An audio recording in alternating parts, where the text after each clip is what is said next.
And sourcing heroes are the people that help procurement teams go from being tactical and transactional to being strategic.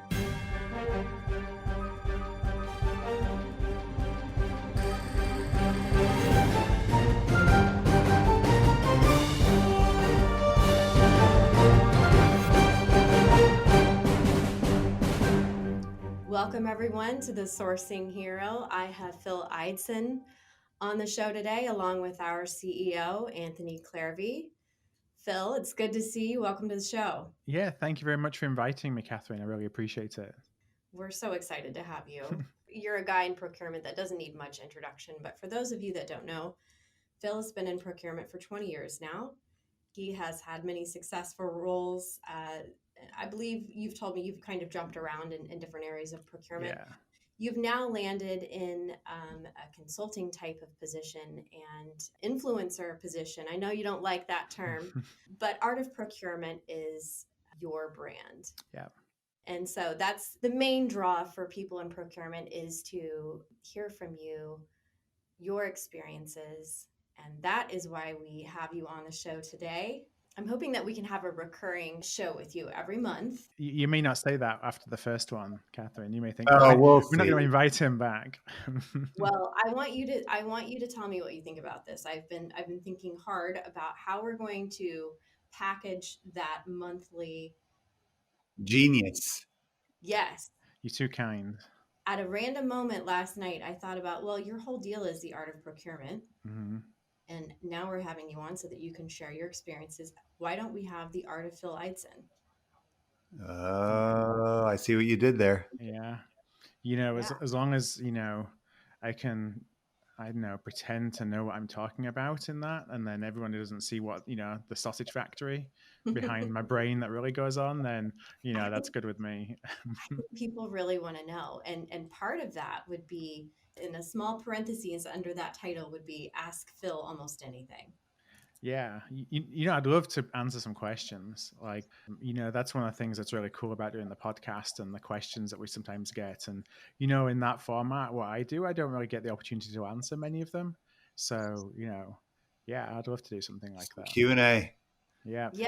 And so I'd pose to our audience on social, I don't know, a couple times a month. Hey, what do you want to ask Phil in this month's installation of the art of Phil Ideson, and see what we get. And maybe we can choose a few. You can choose the ones that make the most sense to talk about. Any of the ones about soccer, I'll take those first. Is it soccer or football?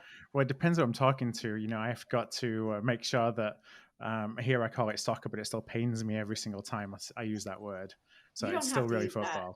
You don't have to use the S word. Okay, well, I'm glad you like that. I'm really proud of that, even though it didn't take much creativity because you've already figured out the art of procurement. Now we get to dive into Phil's brain. It's exciting.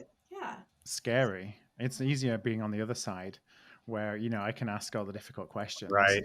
And I get to think, you know what, I'm glad I didn't ask, I'm glad I didn't have to answer that question. So I guess here we go. Absolutely. We've had several conversations, and I feel like you're such a natural fit to come on to the Sourcing Hero, because we want to talk about the stories that empower procurement and give a little bit of hope and encouragement to people in procurement that are perhaps in tough situations or need a little bit of education, some guidance to get through certain situations. And so I wanted to ask you, in your experience, what does Sourcing Hero mean to you? Yeah, and it's an interesting term because what's a hero? A hero is somebody that is admired, that people look up to, that are inspired by, that they want to kind of be like them and in some regards. And, I think when I think about that from a procurement perspective, what's somebody who's successful in procurement, in sourcing? What's somebody to look up to? And it's somebody who's really been able to become a trusted advisor to their organizations.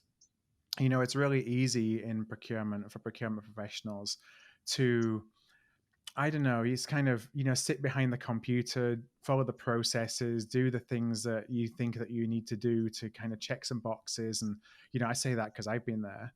And it's a lot harder to really be proactive and to think about how you're going to make a difference for your organization, and how you're going to have folks in your organization look at you and say, you know what, while I hate this term, and I say to everybody, I hate the term seat at the table, it's, how are you part of the conversation? Because, what you're doing is you're taking advantage of what you know about supply markets, about suppliers, about innovation that happens, all in your area of expertise.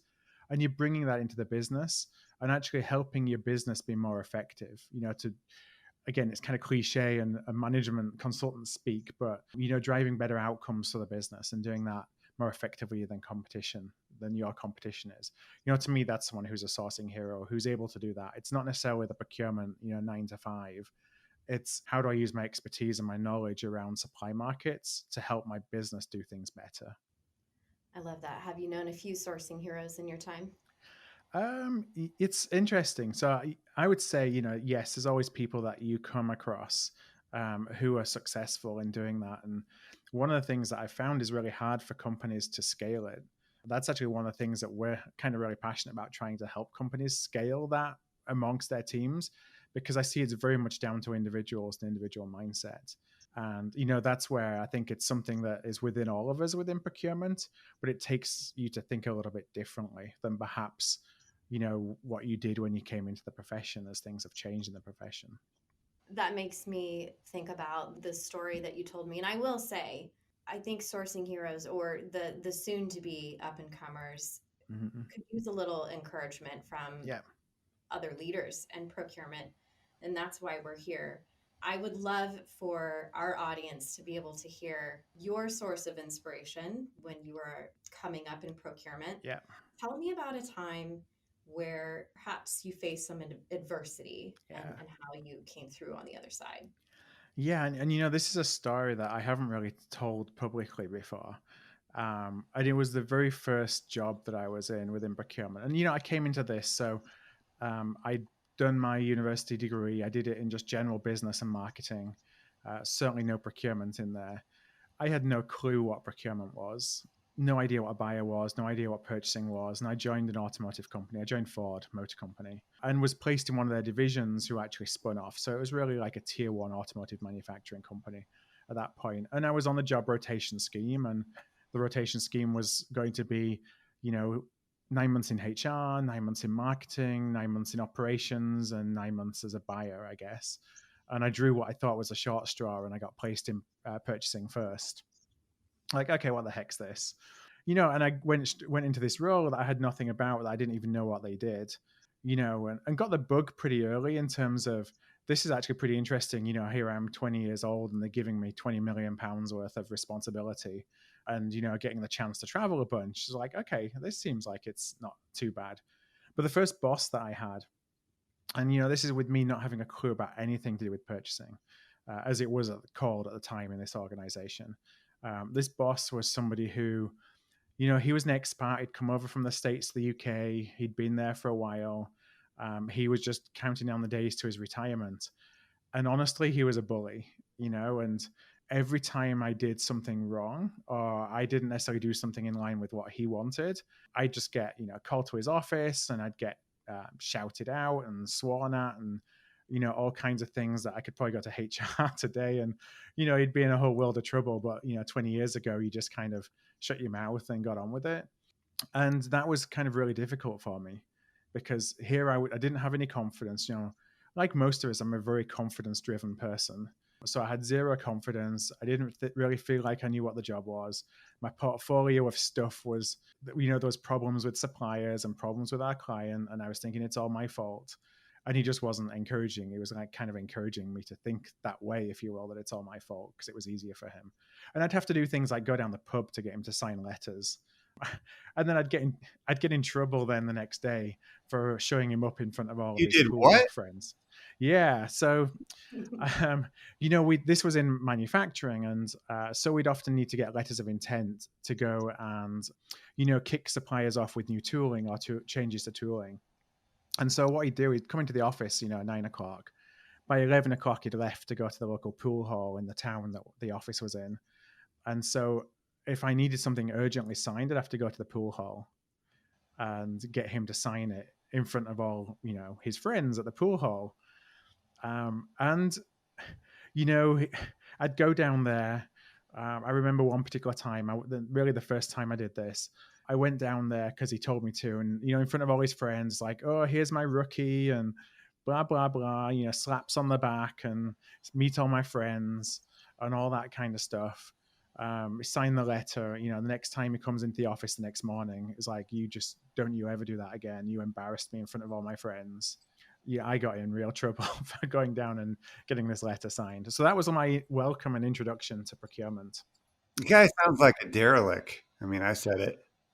He, you I mean, know I hate what? the name call, but it's just like, come on, just a punk. I mean, Yeah, I mean, he was, old school automotive, beat the fist on the table kind of person who didn't care about anything except for getting his package. He'd talk about the fact that if the director, well, he was director level, but if our local like VP of procurement came down the hallway waving a package in the air, then he knows where to find him. sure. So that's all. Unfortunately, like 9 months later, he got his package. Well, good for him. So and when he left, so kind of in the office, everybody knew what this guy was like to me. Sure. And the final parting words when he left was, "You need to shape up, boy." Hmm. Classy. And so one of my colleagues put that on a certificate. They made this certificate of appreciation that I could put that I could pin to my cube that said, certificate of appreciation to Philip. You need to shape up, boy, Ideson. And then with a picture of this guy's name and a fake signature, Hmm. which I kept for like 3 or 4 years Sure. in front of me to know that things could never get that bad again. And yeah, I mean, that's kind of my welcome to purchasing. Huh. And I'm not really sure how I stuck with it, based on that initial experience, but it was an interesting one. So, what's the lesson that you took from that? How did you turn that terrible experience Hmm. into a positive impact? I think that as I was going through that, what was nice was that the team around me would, they were kind of my support system through all of that. And I did enjoy my job. I was realizing that this was something that was actually pretty interesting. But in terms of lessons, one, I'd say the first thing that comes to mind is resilience. You're going to go through some pretty crap times in your career. We've all had them. I've had others since then. You just got to kind of realize that good times will come. And it might not feel like that at the time, but have faith in yourself, have confidence in yourself.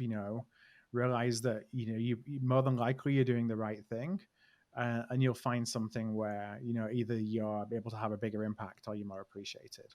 So I was definitely like that made me really determined. I was really determined then to prove him wrong, and that was just a personal like trait in that I've always Sure. taken things like that as motivation. So it's actually a really big motivation for me to, even though he would never ever know, I know, I knew, and so I was motivated still to want to prove him wrong. Perform and yeah. Yeah, and the other thing that I would say is that this sounds creepy. People are always watching. And what I mean by that is, the folks who were, his leadership team, once he left, we were having a big reorganization, and I thought, no one's, people are going to know nothing about me, or they're going to just know really bad things because my boss will have just said really bad things. And so, I went directly to the VP, to try and actually make a pitch for one of the new organizations that was being formed. And this was in automotive when category management was formed for the first time, and I wanted to be part of the team that helped bring in category management. And what I realized is that the boss did know. He knew the good things, not the bad things. He had been taking notice of what I'd been doing, and while I hadn't been saying it, I was actually pretty well positioned. And I didn't know that in real time, but it was actually gave me confidence to know that people may not see and say, "Oh, you're doing a great job," or "I'm taking notice of what you're doing," and all that kind of stuff. But if you do the right thing, you go to work every day trying to do the right thing, then people will notice. It's good. I love that story. And Mm. I love that you have taken motivation from that and it sounds like it's kept you going for quite a while. Yeah, I mean, I can't tell you the number of times I wanted to quit. When I was going through that. But for example, the person that I was closest to on that team is, my best friend. Here we are 20 years later. Oh, that's cool. You just form really strong relationships as well, and like through adversity. Anthony, it sounds like his former boss, his first boss, had no idea about core values or Yeah, I culture. think the more appropriate way is to say maybe not a Yes. core value alignment. Yeah, You got it'd the be raw version of what I was thinking there. I'd be interesting to see him, take a cultural test or something like that. Some kind of survey. Yeah. Yeah, exactly. Well, it's a silly movie, but you're mad at your dad. Like there's probably more going on than we realize. But Yeah. you said he was at the end of his career, right? So how long were you underneath his leadership? Yeah, about 9 months. Okay. So probably about as much as you can do it. But I would also say that, You're and just I insecure. That's what I would say. yeah, and he'd been there, he'd done it. He didn't Sure. need it anymore. He was an expat. He was getting paid more money than he could probably have imagined. I'm sure he had a nice retirement package to go to. He wanted For to get Ford back in home those to days. Michigan. Yeah. Yeah, I'm sure there was a confluence of things going on in his life that who knows what's going on in other Never people's know. lives, but the way it manifested itself wasn't the best. But I think the other thing I learned from that is, and I hate to say that I've taken this from a number of different roles that I've been in, is learn the way learn things that you don't want to do as much as the things you do. So yes, you can look at a great boss and you see from a great boss, I want to replicate that, or that made me feel good. I'd like to be like that with my team. I kind of took the opposite. I'm going to see things like that I know that I didn't like, and so I'm going to make sure that still shaped me. That still shaped my kind of leadership perspective and all that Don't stuff. repeat the So behavior. Is that what I'm saying? Is that what yeah, I'm I hearing? mean, I'd say everything is a learning experience. Whether it's good or bad. Yeah. Again, that's kind of hard sometimes when you're in the moment. Much easier in hindsight to reflect on things like that, but I mean, that's just got what you got to do. Otherwise, I mean, how else can you handle a situation like that? You got to take some positive from it. Silver lining. Yeah. With that story in mind, how can you repackage that and give some advice to up and coming procurement leaders, maybe that could be in a unfavorable position or Hmm. are looking for that next step up? Your best advice moving forward Yeah. for that. When folks are in difficult situations, I always just try and encourage them to be confident in their own abilities, and that if the situation that they find themselves in right now isn't a situation that is optimal, don't necessarily take it personally. I think that unfortunately right now, we're going to have a lot of folks who are wondering what's going to be happening with their jobs, with everything that's happening with the pandemic and recession and things like that. And, especially my upbringing in the automotive business to start with, we would go through that every single year. Every year, like clockwork, October, November. Well, it's usually September they would announce that they're going to fire, however many hundred people by November. So the whole place would shut down in September, October, and November because everyone's just wondering if they're going to have a job. And that's all we would talk about. And, a lot of folks would be scared, understandably so. And my advice all the time then was just back yourself again, that if you focus on being the best in your position that you can be and learning as many skills as you can get, and if you're not appreciated here and if there's not an opportunity here, there'll always be an opportunity somewhere else. And I think that's really important. Again, it's sometimes when you're in that moment of fear, it's really hard to see that again.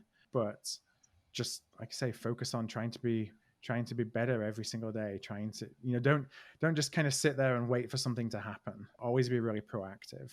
And whether Mm. that's proactively looking for new opportunities, whether that's proactively looking for ways that you can bring value to a stakeholder with some information that you went to find out, whatever that may look like, don't ask for permission is something I always really encourage people. I love that philosophy, not asking for permission, Anthony. I know you Yeah. know that. We're well aware of that. Yeah. Phil, I think that, the first couple times we've spoken, I could sense so much of the encouragement in your experience and your expertise. And even when you shared on LinkedIn your journey for better health Yeah. and walking, running, Which is awesome, by the way. Good for you. Thank you. Yeah. being more present and intentional. Yeah. Like we had that conversation and it took me about 2 days. And I decided that, you know what, Phil said he didn't allow himself any excuses. It was about progress every day. Mm-hmm. And after those 2 days, every single day, I've been working out. Awesome. I've been eating better. And I keep telling myself, Phil said no excuses. Look at that, Well, having an impact. I love it. that means so much. Email, a motivational Monday email to our company. We all take turns, and I put your post up and said True story. I can validate it. how incredible it is that you've taken your skill set from procurement, the analytics, the data, and the motivation of doing better every day, and you've actually put it to work in your personal life. I was so impressed by that, and I'm using that as my inspiration as well to do better. So I just wanted you to know that you do have impact. And I think that your experience and the story that you just told is going to speak to a lot of people out there. Yeah, one, I can't tell you how much that means. You know, I was obviously inspired by others to go and get myself in gear, you know, where I'd neglected my health for a long time. And, you know, it was like, okay, I can't do this anymore. And, you know, it was really hard for me to post about that online as well, because, you know, I often, even though I have the podcast, I'm still, you know, sometimes rather be the person at the back of the room rather than the person at the front of the room. And, you know, I don't necessarily like share. It's not that I don't like sharing personal stuff. It's like, I don't want people to misinterpret what I write as being, okay, look at me, you know, it's an ego thing. But, you know, someone on my team kind of pushed me, and, you know, I'm fortunate. I'm thankful that they did, because the response was amazing. You know, I could never have imagined. And it's funny, like all the calls that I have now, it's like the first thing that people talk about. They want to talk about that journey. It's amazing what you're able to share. That vulnerability is incredible. The effect that it can have. Mm-hmm. It's a big deal. Yep. So every day since, we're still going strong. Yeah, me too. I haven't gotten to the point where I'm tracking my weight every day in an Excel sheet. I might get there. I might use an app. Yeah, no, I use my app, and it gets me sometimes. You know, it doesn't set me off on the best days when I think, you know what, I put all that work in and now I'm up a pound. Like, what the heck? So I get mad with myself sometimes, but you know, it just keeps me on track, keeps me honest. And then my wife tells me don't be stupid, because, you know, look where you were last week, or look where you were 2 weeks ago. So, you know, she sees the bigger picture. I'm looking at it day to day. That's good. It's probably a lot easier to take it one day at a time anyways. I want to go back real quick. So why, if you dealt with the insecure leader and you really enjoyed category management, and you talk about, because health and wellness is all about discipline, and success is just riddled with discipline. Why did you stick with it? Why did I stick with the job in the early days? Well, why stick with being a practitioner? Why stay in supply chain management? Just because you liked it? I mean, most people in that kind of environment, especially millennials, I'm going to blame the millennial. I'm barely a millennial. They would just quit and give up. Like, what was different? You know, I probably have to go deeper into, you know, my family background and things like that. But I was just the first person in my family to have the opportunity to go to university. Wow. You know, I was by the time that we had like family issues where, you know, my dad wasn't around that much, and I just wanted to prove to my mum that she did a great job in bringing me up, honestly. And that really motivated me. That's great. You know, I was earning money that, you know, as a family, we probably couldn't have dreamed of. And here I was at 21, you know, doing that. And so I just wanted to make everyone proud. And I wanted to show that I could do it. And that, you know, it was so tempting I didn't want to quit, you know, at the first hurdle. And, you know, and I enjoyed the job. You know, I enjoyed the promise of what I thought the job could be. What I really loved about it was somebody would pay for me to travel around the world. So that was what really got me. I was like, okay, if someone's going to pay me to go, like, you know, my first year, I basically spent half the year in Switzerland, in a village in the Alps, for a supplier that was, you know, kind of going badly, and I didn't have a clue how to fix it. Sure. You know, my hotel had a great view. So the Swiss Alps will do just fine. Yeah. So things like that, you know, was like, if 21 in the Swiss Alps. Am I hearing that right? Yeah. and various other different places. And Perfect.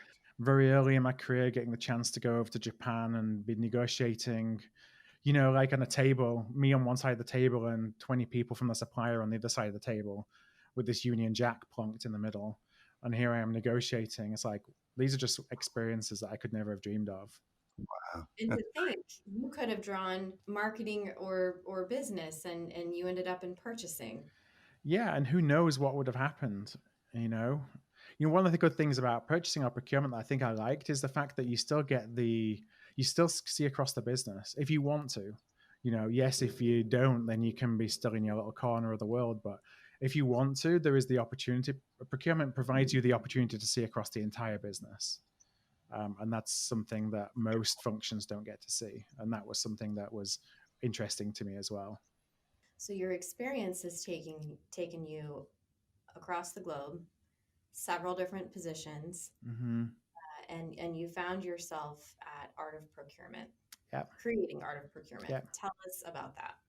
Yeah, I'd been a practitioner, as you say. I'd had the fortune to travel around the world, and I lived in India as well for a year, running a shared service center for a manufacturing company. And I'd come over to the States, been in the States a while. And I'd got up to like a head of international procurement. So I'd done well, like early. This was probably by the time I was, I don't know, early 30s. Yeah, it's probably like 10 years ago. So early 30s, I was head of international procurement, kind of on that track that I wanted to be on. But I've always been really curious to see all different sides of procurement.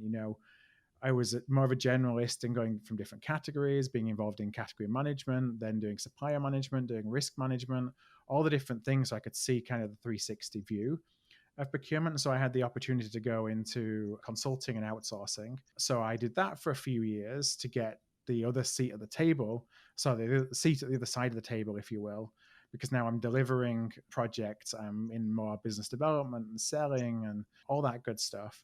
And it got to a point, where I just thought it's that business thing at the beginning. My school teacher when I was 16, I remember always told me that one day I'll have a business. I was inspired by that probably. And also, once she said that bug never left me. So I felt that I had to do it. And yet, being the procurement person in me, risk averse, always looking at numbers and data, told me, don't be so stupid. You should never go and set up your own business. The longer that you leave it, the harder it's going to get. And, the kind of got to a point where I wasn't really enjoying the job that I was in. And I think 2 Christmases in a row, we had, family get together and people were asking me about my job. And the first Christmas I said, I'm not really enjoying it anymore and kind of fed up and all that stuff. And the second Christmas, I answered it exactly the same. And when I thought I'd answered it exactly the same 2 years in a row, I was like, what the heck? What am I doing about it? If I'm still unhappy, I got to do something. So I kind of disregarded all the numbers. My wife was pregnant with our first child and quit. And, stayed around at my company for about 6 months just to help with some transitions and went off on my own. And I went off on my own, not with any plans. A lot of folks know what I do around the podcast. That wasn't really the idea. It was really consulting first. But I just I thought, what, there's no podcast in the procurement space. This is 5 years ago. And maybe there's an opportunity for me to create something to have folks get to know, like, and trust me, because I know I need to network now that I have my own business. And it's an excuse for me to get the opportunity to talk to people I looked up to that ordinarily they'd say, like, who's this bloke? So those were all the reasons why I guess Art of Procurement came to be. So Art of Procurement, let's pretend our audience has no idea what Art of Procurement is. We know most of them do, but explain. So it's a podcast. Yeah. And what else? How is it evolving? Yeah, so right now we basically have 3 different parts of Art of Procurement, if you will. We have the podcast and the webinars that we do, kind of the content side of the business. And then we have a membership organization or membership kind of offering within Art of Procurement that we've just launched actually in the last couple of weeks here. And that's called AOP Mastermind. What that is, looking at how can we help organizations really change the culture of their procurement teams. We talked earlier about, what a sourcing hero looks like. And sourcing heroes are the people that help procurement teams go from being tactical and transactional to being strategic. and being a trusted advisor, and the difficulty that organizations have in scaling that. Well, what Mastermind really is a way for a procurement leader to bring their entire team into a community that includes, small training sessions. We have micro learning courses. We have procurement excellence forums. We have ways for folks from different industries to talk to each other, to have safe spaces, to share experiences, all those things that help kind of raise the game for everybody. And then we facilitate it by bringing in experts in particular fields. And so we just kicked that off, like I say, really a couple of weeks ago. And then we have a consulting side, which is really then helping companies, as opposed to in a community environment, it's more the one-on-one. How can we help you drive transformation in your procurement organization, help you on specific deals, with experts that we have access to, so that you're really making a difference. All around this idea of procurement really as a business rather than a function. So it's all about how do you connect what you're doing with the needs and the outcomes of the business, as opposed to showing up and, running a process that might save some money, but everyone hates the outcome. And so they never use the supplier you picked. So yeah, those are really the three different elements of what we do now at Tata Procurement. Such a robust model, and I think hits so many points that businesses and people in procurement who are managing procurement departments and all the functions within could really benefit from. Thanks. Yeah, it's one of those things that's taken a while to evolve. I think like many business owners, you spend a time being opportunistic. You kind of chase the money because you need the money to keep the lights on, and you do things that don't necessarily, you end up with products in silos. And so I think we suffered from that for a little while in the first few years of Art of Procurement, and really the last 12 to 18 months. We took a look back and said, what do we do and how does this all fit together? What should we really continue to focus on? What really doesn't fit? And that's really where we've come to focus on these three specific areas that we focus on today. So let's pretend it's Christmas and I'm someone in your family, and I ask you, so Phil, how are you liking your job this year? What do you say? Yeah, I love what I do. Is there things that I do that I'd rather not do? Sure. But I think that's the same for every single job. I'm 5 years into this, and, I'm working harder probably than I've ever worked, but I'm not jaded. I'm not tired. I wake up every day excited to see how we can inspire folks, how we can help them, how we can, frankly, generate the revenue that allows us to continue to invest in the business. And I've never been more enthusiastic about what the future looks like. So I love that. And it shows. It shows your passion really comes through in everything that you do. It does, Phil. We love you, man. We love AOP. Yeah. And I think your story is incredible. And I think you're just getting started. So I mean thank you. No, thank you. We're just getting started with the art of Phil Ideson. Yeah. Yeah. Come on. Recurring show every month on our podcast. I love it. This is where you see that the lack of insights and expertise and experience is only goes so far. So hopefully we'll be able to bring out some nuggets in future podcasts. Bring out the nuggets. Good Q&A. I think it could be phenomenal. Yeah. No, looking forward to it. I have a feeling that people are really going to love it. Yeah. Well, thank you again for coming on. This has been some really great conversation, some insight into the mind of Phil. Mm-hmm. Again, just appreciate the time and your support for the Sourcing Hero. My pleasure. No, thank you so much. I loved the conversation and can't wait to do it again. Thanks, Phil. Thank you. Love you, brother. See ya.